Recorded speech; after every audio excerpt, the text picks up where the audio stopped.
Hi everyone, my name is Shu, and welcome to my presentation for this assignment 1. Here, I'll be covering 4 main areas from the conversation I had with Jingle, who is a 4-year-old kinder teacher. This includes her responsibility and main duty as a teacher in a leadership position, her reflection about managing the room and being a teacher, my main takeaway from this interview, and lastly, how do these help me shape my vision of future practice. So firstly, let me begin by introducing my interviewee, Jingle. Jingle has been working as an early childhood teacher for half a year, after her 1-year experience of being a room leader in Green Kids Early Learning Center Dandenong. Most of her duty includes observing individual children's interests, plan activity fortnightly accordingly, and run daily routine with activity in her room. So here are some of the main points of this interview. She shared with me her image of teacher with some of her philosophy. From her saying, she claimed that as a teacher, we should be the one who creates a safe environment which suppose and support engaging learning experience. And this should be inclusive from many aspects, as Australia is such an open and multicultural country. Besides, she also highlighted the importance of daily observation and greeting, as most of the activities or even the mandatory reporting is based on these observations. We, as a teacher, should go into the detail of individuals' needs, which can ultimately helping children to hit their maximum potential. Most of her responsibility includes planning based on children's interests and create a safe, inclusive learning environment.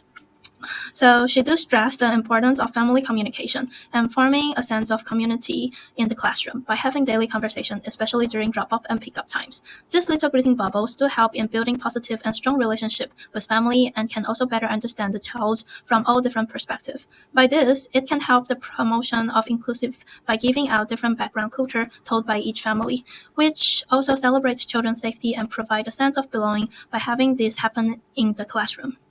Alongside with these responsibilities, in terms of managing the room, she also mentioned about the time pressure of doing each things. The management of time is often crucial and it can in many ways impact the cooperation with her team worker and running of the classroom. She shared her way of doing a little weekly catch-up post in her team conversation and let everyone know the prioritized things need to be done accordingly, making sure the classroom runs in an organized manner with no important stuff being ignored.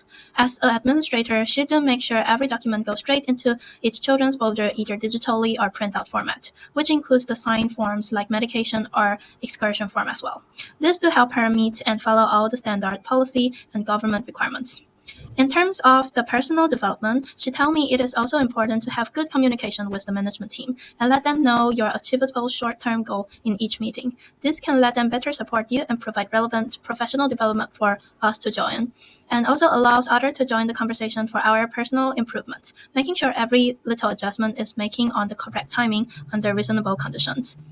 The conversation I had with Jingle allowed me to reflect and think about what I learned during my study and placement. In all aspects, I strongly agree with her, especially of the parts of the implication of inclusivity and how better communication with parents, family specialists, and children themselves can achieve this in the classroom.